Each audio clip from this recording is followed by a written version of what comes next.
Petri Wine brings you Basil Rathbone and Nigel Bruce in the new adventures of Sherlock Holmes.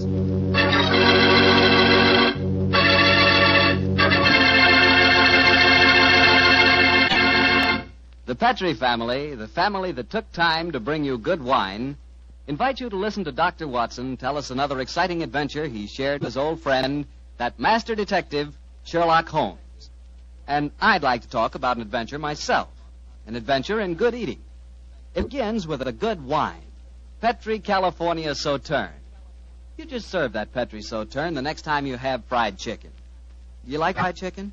Cooked so it's crispy and a beautiful reddish gold color on the outside and just as tender as all get out on the inside.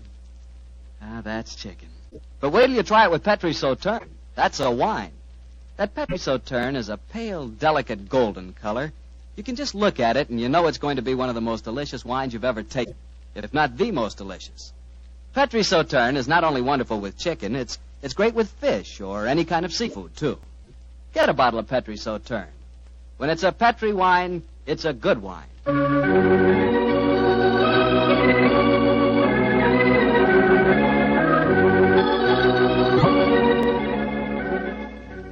And now I'm sure Dr. Watson's expecting us, so let's go in and join him. Come in. Ah, there you are, Mr. Bartell. Good evening, Doctor. Good evening. Draw up your chair by the fire. That's it. The tobacco's in the jar beside you over there. Thanks. Well, Doctor, all ready for tonight's new Sherlock Holmes adventure? Yes, Mr. Bartell. Though on this occasion I'm going to tell the story a little differently. You see, I didn't take part in it myself, so I shall act as a narrator and recount the adventure as it was told me some years after it actually took place. Told you by Sherlock Holmes, I suppose. Yes. At the time the story happened, the whole world, including myself, believed that my old friend had been dead for 3 years. What did he do with himself during those 3 years, Doctor? Wandered about the world, Persia, Egypt, the south of France, and 2 years of his time was spent in Tibet, where he disguised himself as a Norwegian explorer by the name of Sergerson, his object being to visit the forbidden city of Lhasa. The story began as Holmes stood on the outskirts of a tiny encampment, high in the Tibetan snows, disguised as a Norwegian Sergerson. Surrounding him was an excited group of native guides, their fur-capped faces and shaggy sheepskin coats making them appear like strange, wild animals, as they were gesticulating wildly. The freezing wind whirled great clouds of snow away from the mountaintop that loomed above them. And Holmes told me that he felt a premonition of impending disaster.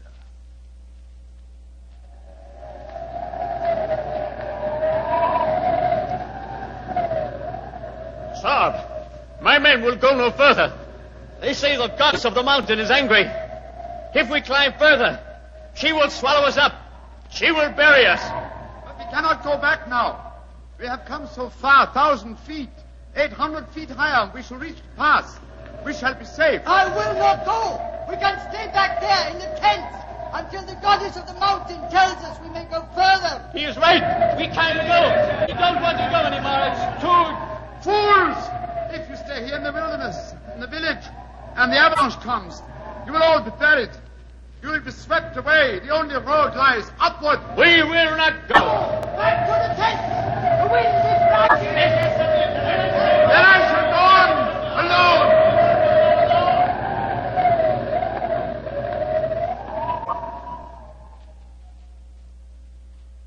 Holmes was the only one who survived.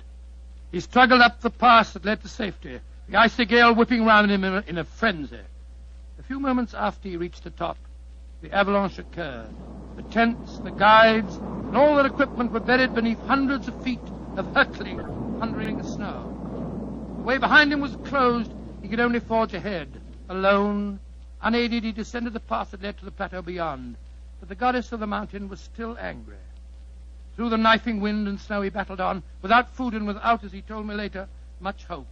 Even Holmes was helpless in that battle of man against the elements. What happened in that 36 hours he never really knew, except that the wind howled and the driving snow slashed at him without mercy. Finally, his mind began to wander, and he became delirious.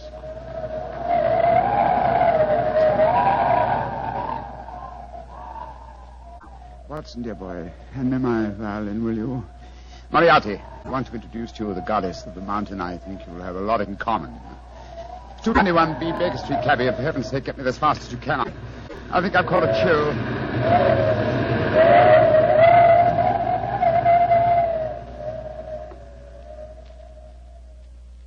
Though his mind was wandering, his great strength combined with instinctive urge for self-preservation must have kept him on his feet. But finally he returned to normal consciousness to find himself jogging along a rough road in a primitive cart drawn by 2 oxen. The sun shining on him, and a white girl feeding him warm broth from a cup. For a moment the girl looked at him with a comforting smile, and then she spoke. No wonder you look puzzled, poor man. You can't make up your mind whether you're in this world or the next. Who are you? And how did I get here, please? My name is Eileen Farley. I'm a medical missionary. I found you wandering out of your mind 2 days ago, and I've taken you under my wing. We're going to the monastery of Panchapushpa. I'm most grateful to you, Miss Farley. You have saved my life. Permit me to introduce myself. My name is Sigerson, Olaf Sigerson. I'm a Norwegian explorer. Oh, no. No, your name is Sherlock Holmes, and you're a famous English detective. Please, I don't understand you. Mr. Holmes, you've been delirious for the last 2 days. In your ravings, I was delighted to learn that the great Sherlock Holmes did not die 2 years ago at the Reichenbach Falls. I can see that further simulation is useless, my dear young lady. However, I must implore you to keep my secret. It's essential that for a while longer the world continues to think me dead. You don't need to worry, Mr. Holmes. I'm a great admirer of yours, and I promise that no one will ever learn your secret from my lips. Try drinking a little more broth. You're dreadfully weak. Thank you so much. Help me, please. Please, to give me help. Another white man travels the road to Panchapushpa. Stop the cart! You need help? My own cart has broken the wheel. You're going perhaps to the monastery of Panchapushpa? We are. Good. Fyodor Dmitrievich Borodin, Imperial Russian envoy, will travel with you. Please to make room. Спасибо. Remember my secret. The cart may proceed. Понимаешь? Your name, please, young lady. Eileen Farley. I'm an American medical missionary. I do not approve of missionaries, but you are very beautiful. So Borodin will forgive you. Who's this mujik lying on the floor? He looks half dead. I am half dead, Gospodin Borodin. My name is Sigerson. I am Norwegian. What is a Norwegian doing in Tibet? I have been exploring the mountains. And what, may I ask, is a Russian doing in Tibet, Gospodin Borodin? What is a Russian doing? You shall see, my friend. To Holy Mother Russia shall belong Tibet. But now let us be gay. We have some hours ahead of us. You like vodka, Miss Farley? I'm afraid I don't drink. Borodin will teach you to drink. Then he will sing you songs of his native Russia. We shall be happy. Ay, chiki, chiki, chiki, gor, vashne more, Singing. Holmes told me that every note jarred his aching, weary head. After a few hours, the strangely assorted trio arrived at the gates of the monastery. An edifice, as Holmes told me, of great antiquity and of breathtaking beauty, and built in the shadow of a giant mountain. He was fed and bathed, and shortly afterwards he found himself together with his 2 companions in the presence of the head abbot himself, a man of great age and infinite wisdom. The faint chanting of religious music could be heard coming from another part of the monastery. As the old man spoke,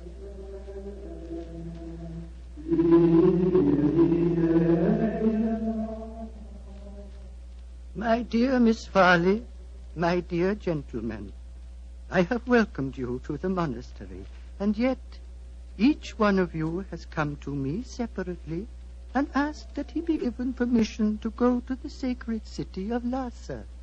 I cannot give that permission, my children. Borodin has traveled a long way. Russia will be most unhappy if he does not get the permission. I am an explorer, Reverend Sir. Will not that fact entitle me to some consideration? I, too, have traveled a great way, sir. My children, I realize your claims, but the permission is not in my power to grant. Tibet is ruled by our Chinese overlords. In any case, I will ask you to turn your heads. gentleman approaching us has preceded you in residence here. He also wishes to tread the road to Lhasa. You have new visitors, I see. Yes, my son. Permit me to introduce you. Sir Harvey Forrester, and this is Miss Eileen Farley. How do you do? How do you do, Sir Harvey?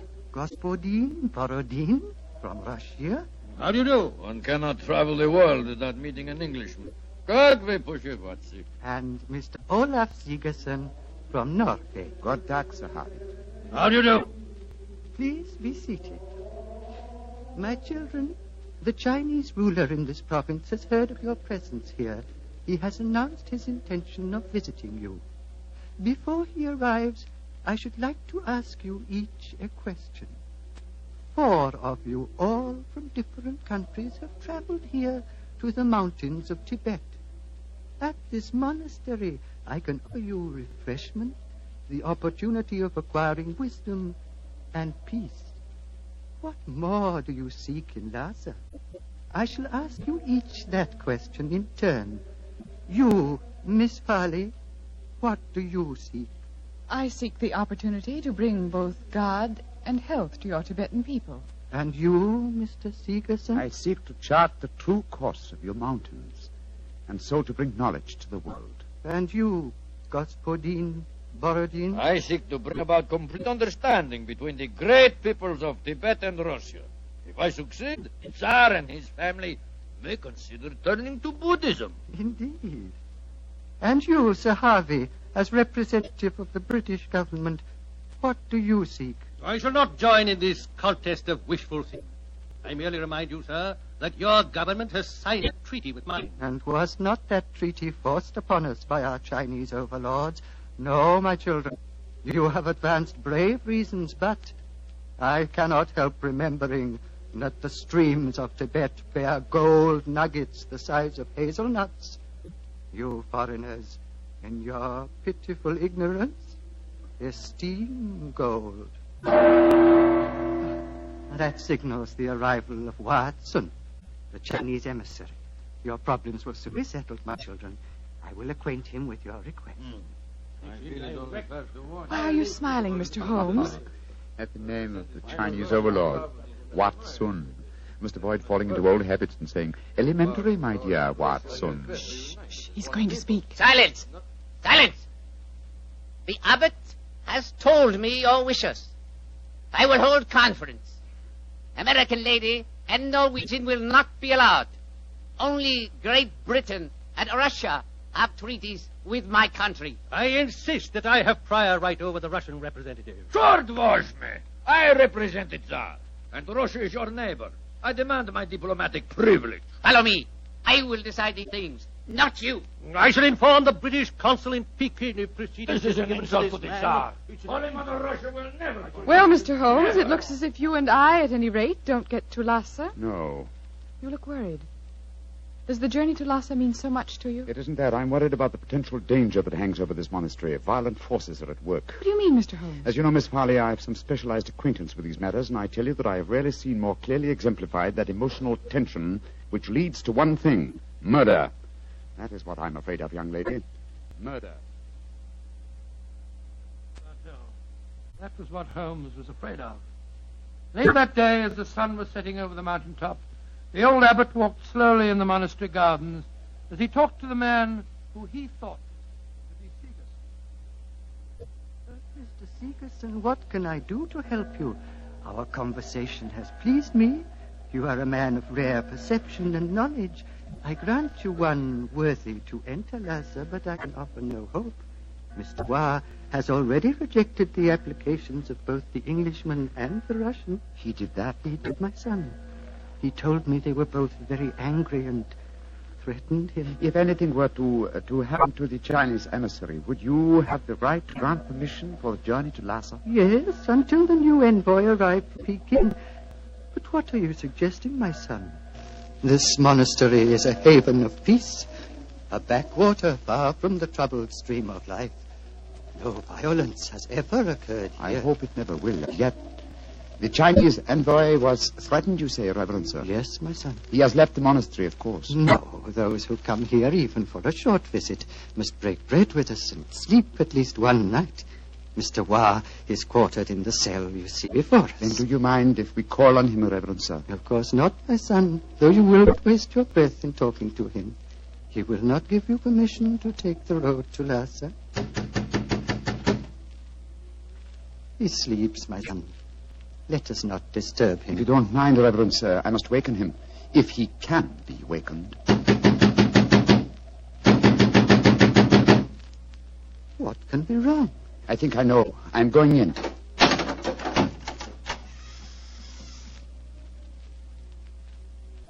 There is your answer, Reverend Sir. He is dead. Yes, sir. Strangled with his own cue. The poor, misguided man has taken his own life, my son. No, sir. Look at those marks on his shoulder. He has been murdered. But what are we to do? As it happens, Reverend Sir, I've had a certain amount of experience with these matters in my own country. If I were to produce the murderer for you with certain proof of his guilt, would you authorize my going to Lhasa? Yes, since for a few days that mission is mine to give, I will grant it. You fill me with a strange confidence, but how will you find this taker of life? I can't tell you now, sir, but I shall find him. All that I require is a little assistance from you, sir. Of course. What is it? Let us both leave the cell, post a guard here, and give him strict orders that no one is to enter unless accompanied by me. Very well. But, my son, where are you going? Before very long, sir. I hope to be on my way to Lhasa.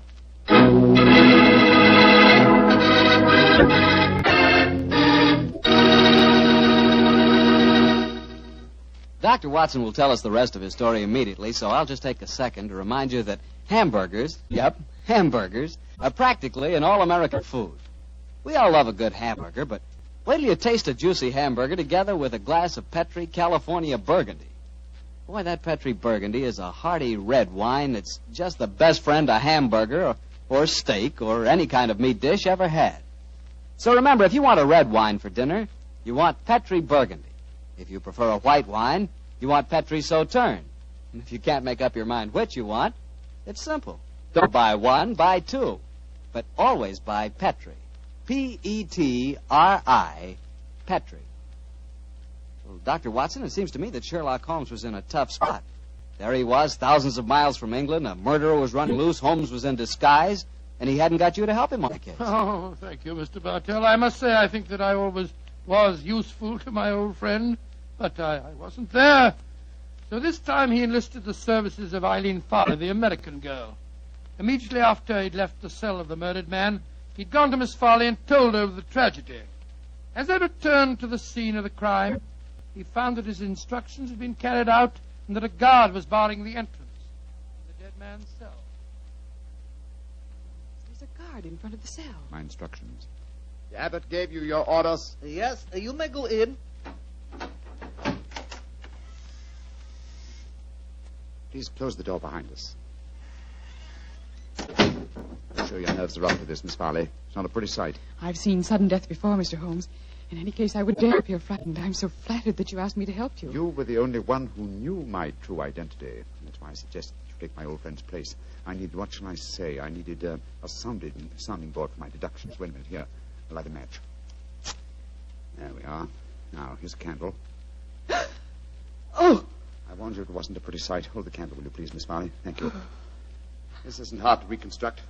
Killer stood behind his victim, held him by the left shoulder. So, wound his cue around his neck and pulled back. Yes. The marks are self-evident. Hello. What's this on the floor at his feet? A cigarette. Dropped as it was burning, I should think. And now it's nothing but ash. Exactly, ash. Now, which of the visitors at the monastery smoke cigarettes? Yourself? The Russian and Sir Harvey, the Englishman. I think we may justifiably omit myself from the list of suspects. So that narrows us down to two. Look, Miss Farley. What is it? There are clear traces here to the naked eye, not only of tobacco ash and paper, but of cardboard. But what does that signify, Mr. Holmes? The case is nearly solved. Come on, young lady. We must pay a visit to Borodin's cell at once.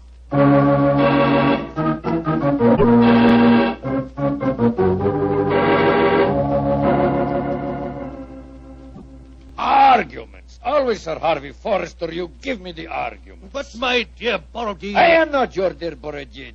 I'm Pyotr Dmitrovich Borodin, ambassador of Holy Mother Russia. I'm no friend of yours. Come in. The missionary girl and the sick Norwegian. Come in. We will drink vodka, and I will sing Russian songs for you. We haven't come here to listen to songs. The Chinese envoy was murdered tonight. So we have been told, my dear. Sir Harvey and I are very happy because of his death, are we not? Well, I won't pretend I'm heartbroken. Rasputin Borodin, What is it, Norwegian? you were in the cell tonight at the time of the murder. Huh? That's a lie. I can prove it. In that cell, I've just found ashes, of totally burned cigarette ashes that included fragments of cardboard. Only a Russian cigarette has a cardboard mouthpiece. What you can or cannot prove is of no interest to me, Sigerson. He's very obstinate tonight, Sigerson. We've just been having a political argument. Couldn't agree on a single point, except on the danger of the common man. He was telling me of the most extraordinary revolution in his estates. Do you know they chop off one of his hands? Dreadful. Your hand, Borodin. Which one? As God was merciful, my left hand. The one beneath your glove? Is made of wax, my good Norwegian. Is made of wax. Well, see for yourself. Extraordinary. It's more than that. It is conclusive proof. What do you mean, Mr. Sigerson? I cannot tell you now. I must leave you here. Let me warn you, the three of you will be well advised to keep an eye on each other. Meanwhile, I must see the abbot. Why, Mr. Sigerson? Because now I know who murdered Vatsun.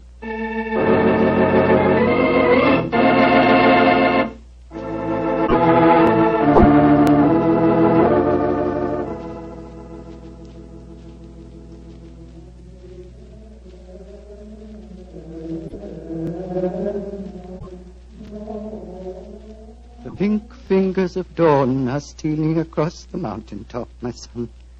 Soon you will be on your way to Lhasa. Yes, Reverend Sir. You have kept your promise. You kept yours, Mr. Sigerson. The Chinese soldiers have arrived, and the taker of life has been given into their custody. Before you leave, my son, I want you to do something for me. Anything, Reverend Sir. What is it? The hood figure in the corner is that of the monastery scribe. He keeps our annals.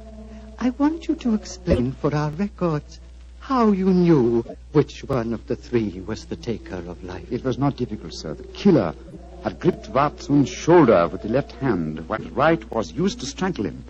Therefore, the Russian Borodin could not be the killer, since his left hand was artificial. Quite so. It was, as you told me, made of wax. Then... But the clue of the cigarette pointed directly to the Russian. Therefore, it had obviously been planted there deliberately to incriminate him. Now, there is no trained police force in Tibet. We need no police. There is no crime here, my son. But continue. Why should the cigarette be planted to incriminate the Russian? Unless there was someone capable of making the deduction from a handful of cigarette ash. Therefore, the murderer was the one person who knew my true identity. Miss Eileen Farley, supposed missionary. No missionary. As it transpired when she confessed, no American. No, a Secret Service agent of German origin, seeking to reach Lhasa before the Russians, and infuriated by Vatsun's denial of passage. Any Secret Service is better off without such employee. She will pay for her mortal sins. May she redeem herself in her next place on the wheel. My son. Yes, Reverend Sir. You are about to leave me, and I shall never see you again. Though evil and death came to Panchapushpa and to my monastery in the caravan that brought you here, I shall miss you, my son. I shall miss you greatly. And I you, Reverend Sir.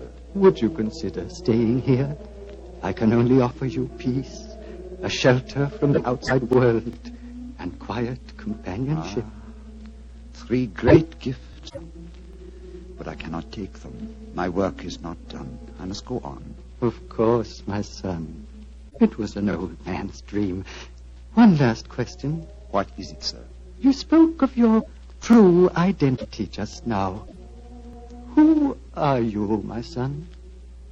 Reverend Sir, I cannot tell even you the answer to that question. One day, perhaps, but not now. Let us just say that I have wandered through a world of trouble, just as you have remained tranquil in a world of peace. I hope, sir, that we shall meet again. I hope so, too. Goodbye, my son. Goodbye, Reverend Sir. Goodbye.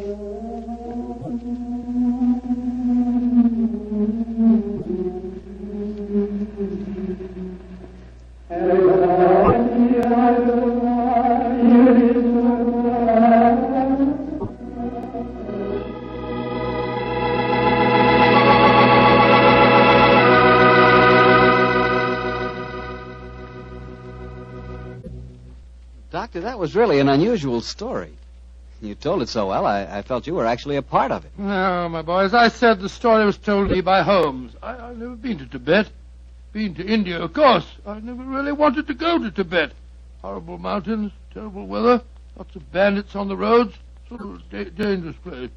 Doctor, you're not afraid of danger, are you? 10 years ago, Mr. Bartell, a question like that would be an insult.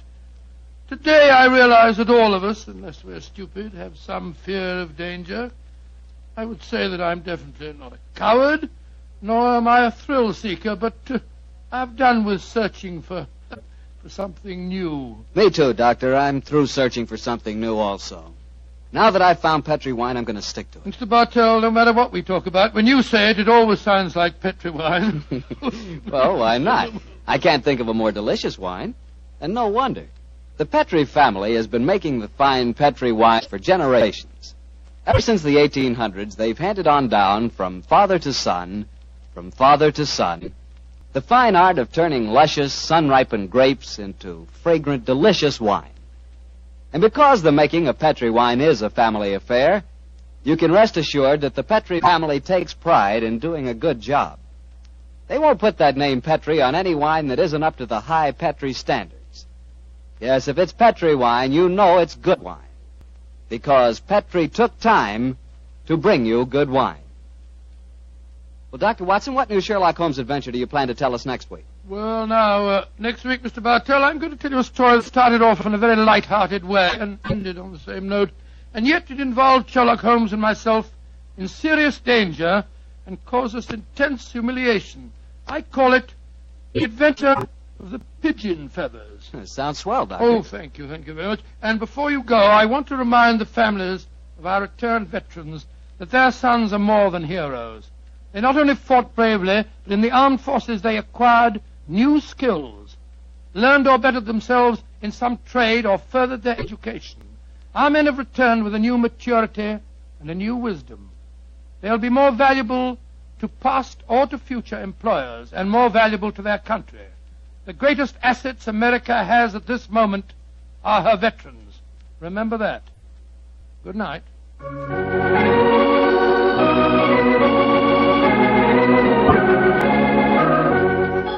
Tonight's Sherlock Holmes adventure was written by Dennis Green and Anthony Boucher and was suggested by and in the Sir Arthur Conan Doyle story, The Adventure of the Empty House. Music is by Dean Foster. Mr. Rathbone appears through the courtesy of Metro-Goldwyn-Mayer, and Mr. Bruce through the courtesy of Universal Pictures, but now starring in the Sherlock Holmes series.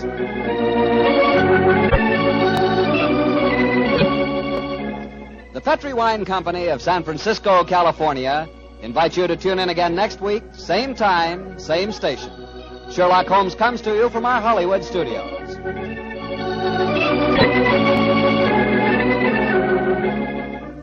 This is Harry Bartell saying goodnight for the Petri family. For a solid hour of exciting mystery dramas, listen every Monday night on most of these same stations at 8 o'clock to Michael Shayne, followed immediately by Sherlock Holmes. This is the Mutual Broadcasting System.